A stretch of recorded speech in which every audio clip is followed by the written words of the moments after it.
Hello guys, Unreal Academy here, and in today's video I will be showing you what I have managed to do in the past few days, as well as show you some things that I have not been able to get working and why I've not been able to get them working, and also I'm going to ask you a few questions related to the mod.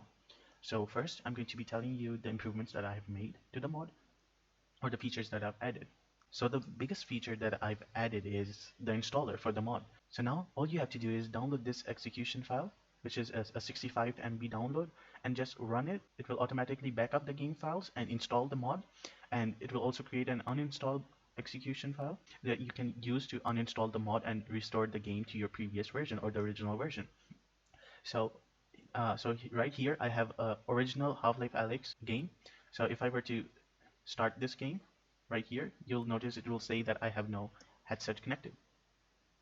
So VR initialization has failed because no HMD found. So what I have to do to install the mod is simply just double click to run this.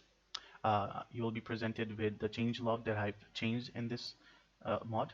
So now you're going to have to browse to your Half-Life Alyx directory. Browse. So in my case, it's this Half-Life Alyx.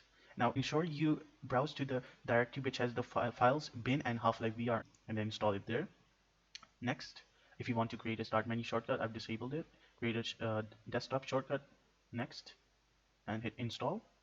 Now at first it will appear to be stuck. That's because it's backing up all the game files. So bin.original, same as here, Half-Life VR, you'll notice bin.original pop up now, bin.original. So as you can see, it was backing up. Now that it has backed up, it will start to install the mod.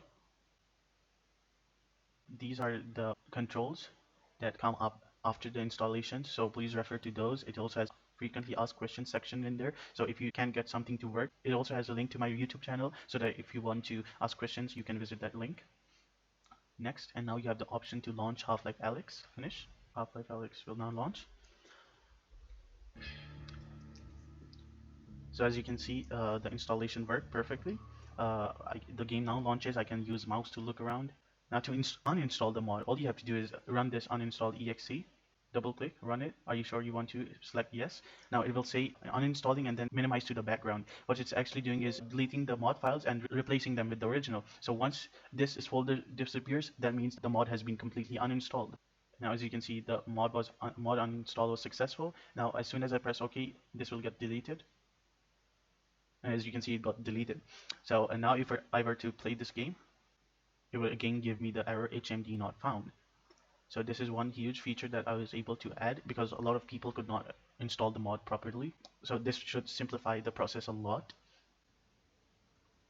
Another thing that I've managed to get working is the hand rotation. So now you can individually control the hand rotation of each hand, as well as move them and the separation as well. So if I wanted to move the left hand forward, I would just press the 2 key on the keyboard and move it forward. If I wanted to move the right hand forward, I would press the 2 key again to switch to the right hand, and I can move that forward as well. If I wanted to rotate my hand on the x-axis, I would just have to press the 3 button, and it would start rotating the previously active hand in the x direction. So this is getting rotated in the x direction. If you want to change the amount of how much the hand gets rotated, what you can do is open up console and type in rot amount, so rotation amount. So if you want to rotate the hand at once 90 degrees, you just type 90 and then rotate the hand, and it will rotate 90 degrees.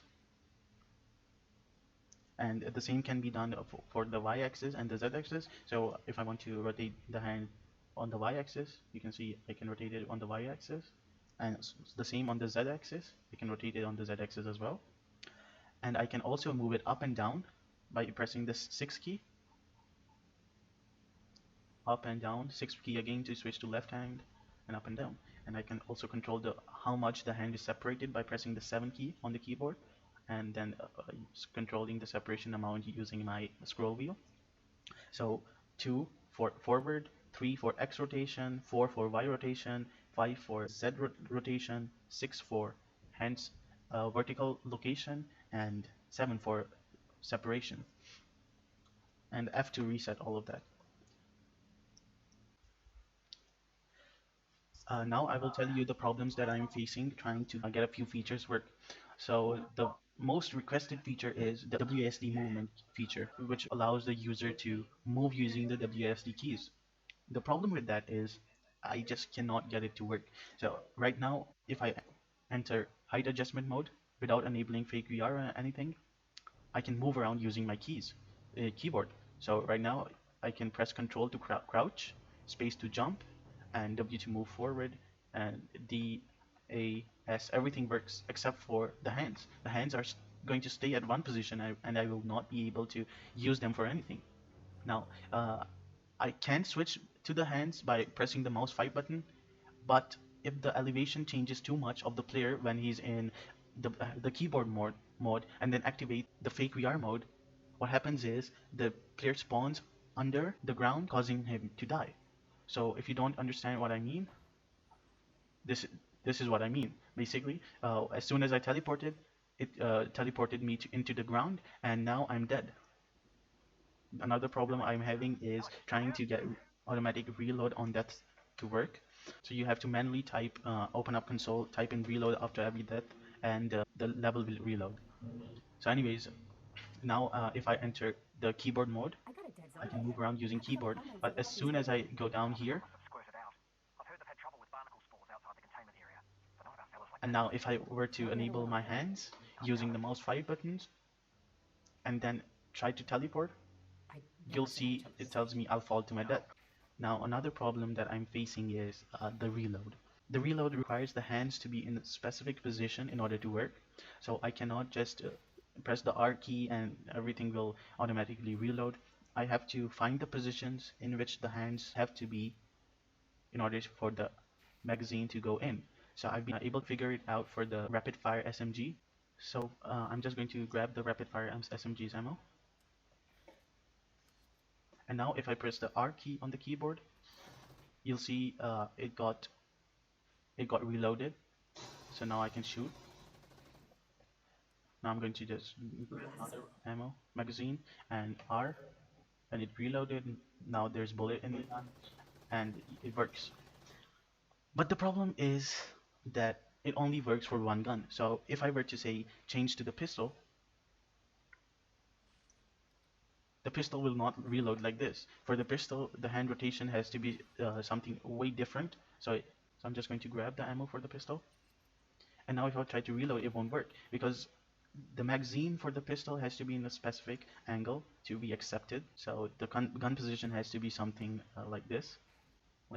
So I cannot simply just make a single position work for every reload, and there is no command that I can execute that will automatically reload the gun. Now as for the questions I had for you guys, one question is how far the gun should be from the player's view. So currently it's like this for every weapon, the SMG weapons, the Glock, and the shotgun.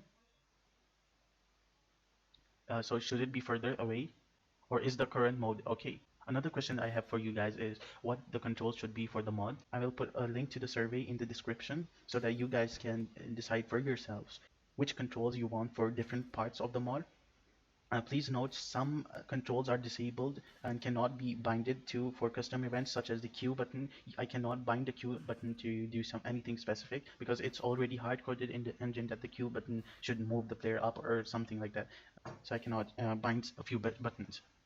Another question I have for you guys is, should this game instructor that tells us open shotgun to load shells be enabled by default, or should it be left off? That's it for today's video. Hope you guys liked this video, and thanks to all the patrons who supported me. Those of you who will support me on Patreon will get an early access to this mod. Right now I'm not releasing it because I still need to do the survey and do a bit more testing, and after it has all been done, I will release it for the public for free. If you want to get an early access, you can just support me on Patreon. I will send you the files and you will be able to play. You only have to support me with $1 and you will get all these files. Please subscribe and press the bell icon to be notified of a new release ASAP. Thank you for watching. Stay safe. Bye.